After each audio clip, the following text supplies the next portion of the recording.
नमस्ते, मेरा नाम पारुल शाह है। मैं साइकोलॉजिस्ट, ग्राफोलॉजिस्ट, वर्कशीट डिजाइनर और फोनिक्स एक्सपर्ट हूँ। पेरेंट्स होम स्कूलिंग से क्यों डरें?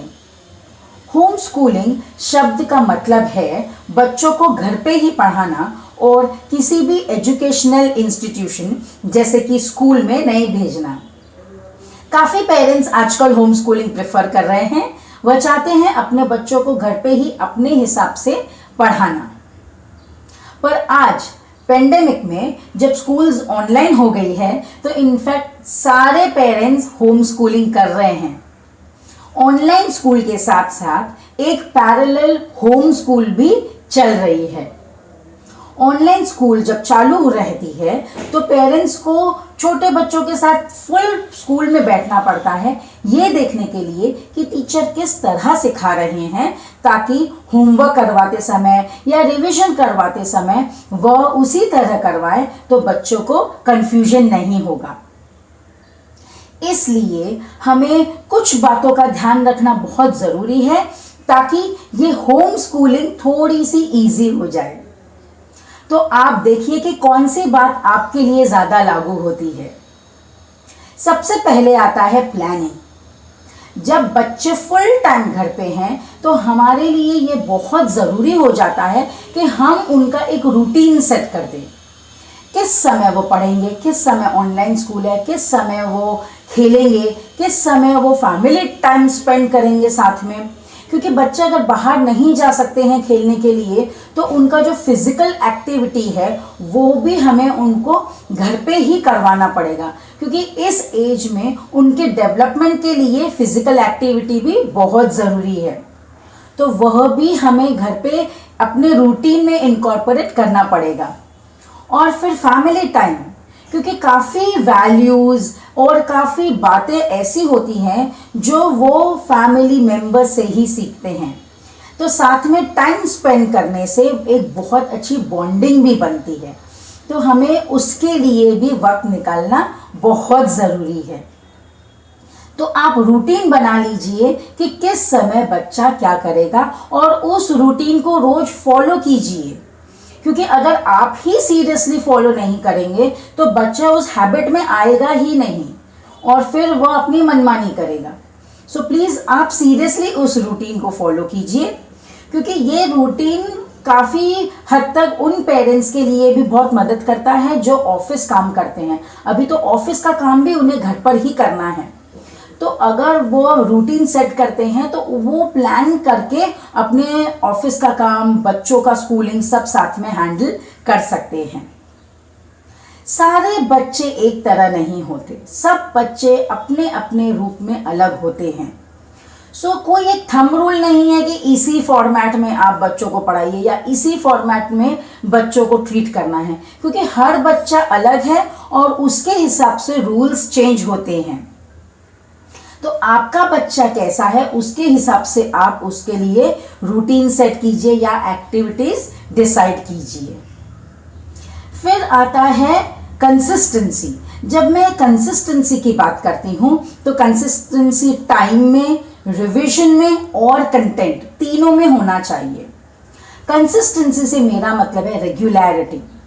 आप एक जो फिक्स टाइम करते हैं कि इस टाइम पे हमें ये एक्टिविटी करनी है, इस टाइम पे हमें पढ़ाई करनी है, इस टाइम पे हमें खेलना है, तो वो आप प्रॉपरली फॉलो कीजिए। Secondly, content.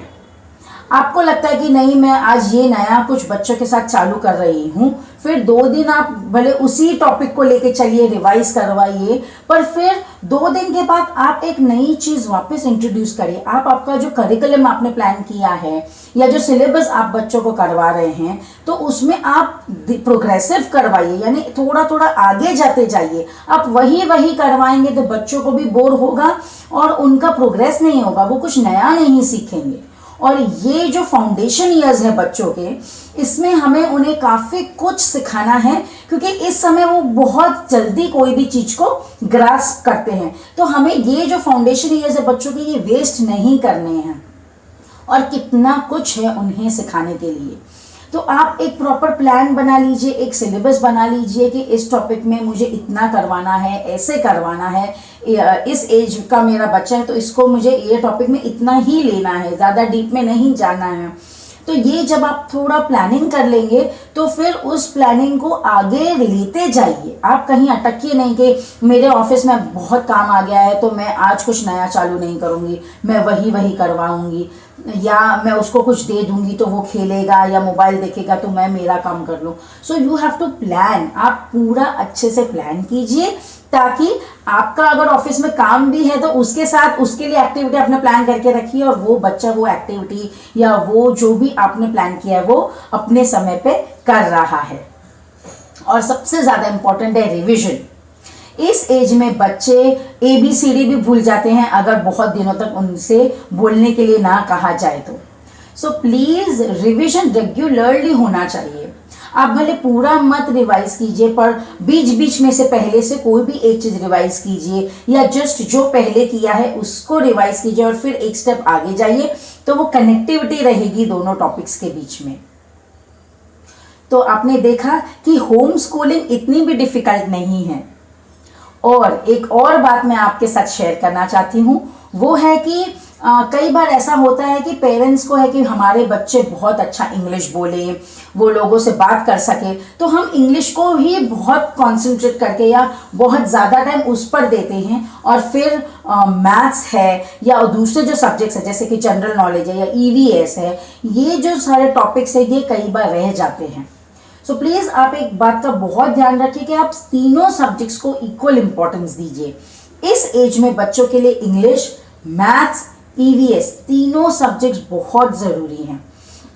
तो आप तीनों को लेवल में रख के आगे चलिए।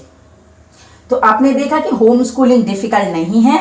प्लीज़ प्लान कीजिए, रेगुलरली रिविजन और रेगुलरली प्रोग्रेसिव आगे बढ़िए, सारे सब्जेक्ट्स पर इक्वल इंपॉर्टेंस दीजिए और पहले देखिए कि आपका बच्चा कैसा है, उसके हिसाब से प्लानिंग कीजिए। सारे बच्चे एक जैसे नहीं होते। इस वीडियो को लाइक और शेयर ज़रूर कीजिए। आने वाली वीडियोस के लिए यूट्यूब चैनल को सब्सक्राइब कीजिए। धन्यवाद। Connect with us on Instagram, Facebook, Gmail, YouTube and LinkedIn. Thank you.